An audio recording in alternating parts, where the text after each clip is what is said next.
We are all in on Modern Horizons 3, and we're here with an opening for channel member DB, Mr. DB Cooper.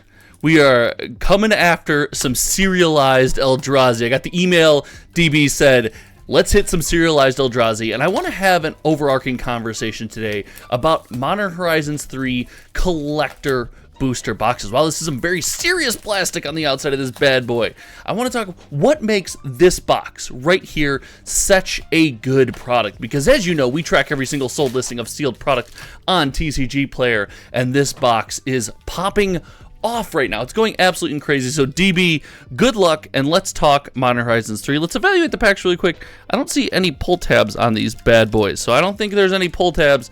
I think we're just going to go at it. And the collector's packs recently have been very, very thick plastic, so make sure not to damage anything on the inside as we crack this product. Now, as we said, Modern Horizons 3, fantastic product, as we see Gift of the Viper, a card making waves in the common slot already right off the board. The creaturizing popular effects or cards is really sweet, but Modern Horizons 3 has been an absolute home run. We have a flip land, we have a beautiful full art land, of which they are in every set now, and here we go with our first old border card, and it's a combination of some of the stuff we've looked at so far, some of the things I've already kind of mentioned in passing in the video, that makes Modern Horizons 3 so cool. We have these old border treatments, old border foils, and things like that, which have been a proven hit as we hit our first Flare of Malice, part of the free cycle in Modern Horizons. They really make Modern Horizons pop. We talk about,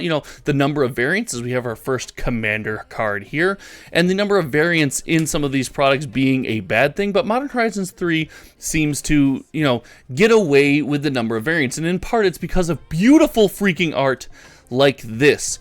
Magic the Gathering, Wizards of the Coast, and MH3 have gone above and beyond in the art department. Just beautiful, and then massive hit right off the deck, roughly a $50 bill.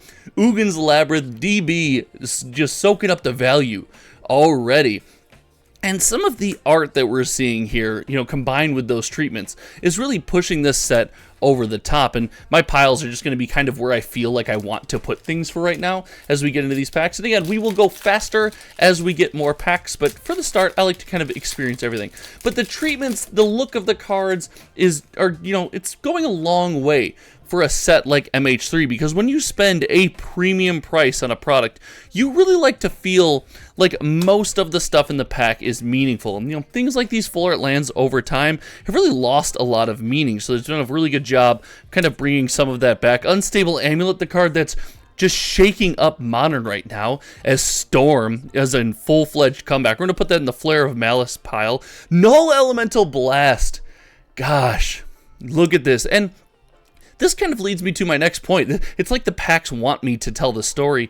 The cards in this box, as we see, our second flare. Maybe we should just let's track flares and fetch lands, huh? Shall we?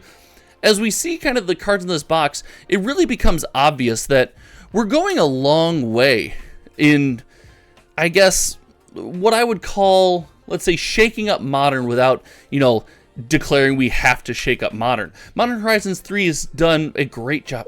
Oh my gosh, look at these cards. It's done a great job of making new strategies, new ways to play Modern, or some old archetypes and decks feel powerful again. And this is a big win. Listen, when you want to sell Magic the Gathering products and you want to support more than just Commanders, well, you know what? I'm so excited, I'm going to smack the camera. You want to support more than just Commander, you really have to go above and beyond with card design. And MH3 has helped see a couple archetypes that haven't seen play. Ooh, the Unholy Heat. Look at that. There we go. The MH2 Unholy Heat. That's pretty cool. And the Unstable Amulet in foil. DB, I feel like this box is just packed with value. Phage 2? Listen, I think that's like 15, 20 bucks right there. This box is just brimming with value. And this goes a long way as we see our first fetch, Wooded Foothills, in making the product super worthwhile. Holy... what? This is insane. We have an MH2 Grief in the special guest slot here, I think. Pretty sure this is the special guest slot. Holy moly. and the full art foil fanatic, and that's going to be key in selling a lot of products. But when you have to sell a box like Modern Horizons, you have to also consider kind of the value of the cards in the box. So we've seen this before, and it's more than just like the price of the cards. And when I say value of the cards in the box, I guess it can be misconstrued pretty easily with what the box costs. And that's not entirely what I mean here. I mean the value as in, you know, financial value as well as intrinsic value. The idea that, hey, I can buy this box and use these cards to play new strategies, play Magic in new ways. The piles, you know, the piles are just gonna be crazy, and I don't even care. Hopefully I trigger someone in the comment section so they leave a comment about the piles. As we see the Shaper, the portrait style art for the Shaper there. Beautiful, beautiful card. Ooh, White Orchid Phantom, really cool. Oh, we see our first etched foil. Seeing etched foil is a little more rare is sweet. So it's not just about the value of the cards in the box. You need to be able to play Magic new ways. And Modern Horizons 3 is not only reviving a lot of old strategies, but bringing a lot of new. And while, yes, the power level 100% is pushed on something like a Modern Horizons set, it's doing a great job of making old strategies and the old cards that you have still feel viable. I know that, oh, snow-covered ways, let's go! I know people, you know, called this, oh, it's the rotation set, it's Commander Horizons, it's rotating Commander and all this, blah, blah, blah. I think MH3 has done a really good job. I'm trying to think of, Volatile Stormdrake, the most obnoxious place to put these cards at this point, to be honest with you. The Undertaker, very, very cool Commander hit there. I really, really like, you know, kind of how they've gone about that. I can't even finish the sentence. Let's get through this pack and I'll finish my thought.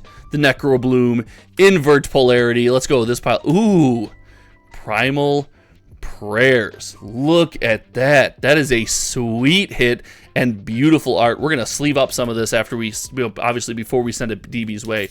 But my point is, you have to have something new. And Commander Masters is my big example of this. Commander Masters, the value in the box was, you know, arguably fantastic. The box was worth a lot of money. The cards in the box were highly playable. They were, you know, valuable cards, but people didn't love them as much because, well, frankly, there's nothing new there. There's nothing new in that box. And that's, you know, as much as we say, hey, we want reprints, everything should be printed to 0, or Wizards of the Coast reprints too much, etc., as we see, ooh, another Goif, we do want, yeah, Shifting Woodland hit. This card is so sweet. We do want to be able to play Magic in new ways. We don't want to be stuck with just new power-ups to existing ways that we play, existing archetypes, existing decks. We want to be able to play the game in new and exciting ways and do new cool things with the cardboard we slam on the table. And we see Commander Masters, you know, it doesn't necessarily matter how much value you put in the box. If you, ooh, Glimpse the Impossible. If you want to make it a highly prestigious, expensive, premium product or whatever it is, you do have to add that excitement in there because it's easy to forget. Magic the Gathering is probably the most played, and you know what, I'm going to go as far as to say definitely. It's definitely, the Full Art 6. It's the most played card game in the known universe, and because of that, you have to be able to old border Primal Prayers. You have to be able to play the game in new, inexpensive ways, as we see the Shapeshifter in the portrait treatment right there, and MH3 has done a great job. Now, that does not excuse the fact that these collector boxes are extremely expensive. Now, if you're a channel member and you want a collector box, you can DM me, you can email me at hometimetcg@gmail.com, or you can join the Discord. You can DM me in the Discord as we see another Null Elemental Blast, because, you know, these things are commanding a premium, and we are spending our hard-earned money on these products, but it's almost as if Strike It Rich, very cool. It's almost as if we've accepted the premium product, the premium price tag for various products throughout the year, provided we get the experience we're searching for. And that's going to be the balancing act with Wizards of the Coast. Wow, oh my, this is only our second fetch land. We're going to dig the other one out here in just a second. That's only our second fetch land, but a Rel. Let's go. This thing is popping off. Big shout out to Aspiring Spike for breaking this card and the format before MH3 even officially released. Like, and, there was 2 streamers. I only know Spike, but there was another streamer out there. Someone let me know in the comment section below. They did a ton of, oh, and a Grist. They did a ton of paper streams, and this excitement right here this experience that we're having right now, as you know, we are opening and cycling through this box, is probably the last main point, the last main thing. I'm gonna sleeve this up. I gotta sleeve the rest of the stuff up. I just want to sleeve this up while it's down here to kind of protect it. But this whole like opening the box, seeing all this value, seeing all these fun cards to play, seeing these new exciting mechanics, this feeling of opening the packs is probably the last pillar in the wonderful castle that is MH3. It's one of the things that's going above and beyond to make this product successful. The idea that, you know, at this point the piles are just funny to me. So I really hope it's really making someone mad in the comment section below, because otherwise what's the point, right? I think all the commander cards are in the same spot as we see the downpour. But this is, oh yes, an amazing set, and the Esper Sentinel in the old border foil, an amazing set for all of the reasons that we previously stated, as well as just the experience of opening the box, opening the product, having fun, sitting around with your friends, getting some of that nostalgia when you see something like a Null Drifter and you think, oh, Mull Drifter, but Null Drifter, like things like that go a long way. We got 3 fetch lands. The other one, see, the meme piles are coming back to bite me. If I would have done piles like normal, we wouldn't have had this problem, but we'll get them all out at the end. So, long term. Let's talk long term. Now, there's a lot of talk of Modern Horizons 3 is going to crash because they're going to overprint it. There's a lot of talk of MH3 to 1K. I think likely, and it's maybe the most boring take, as we see the foil 6, that's a fantastic, almost everything in here is just a fantastic hit. I believe are going to settle somewhere in the middle. Ruby Medallion in combination with Ral there. You got yourself a little starter combo, Polluted Delta, and the micro spawn. You see how the art goes like slightly over the text there? It's so cool looking. I think long term, this is going to start to really pump. I think in the short term, like most Magic the Gathering releases, we're going to see a bit of a drop in price. But this product, in my opinion, between the rare, crazy chase of the serialized Eldrazi, which DB, we haven't come across one yet, but I really want to.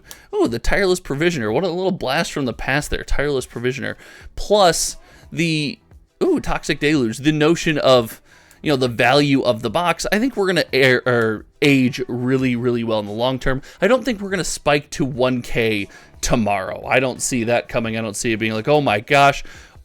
Oh, let's go.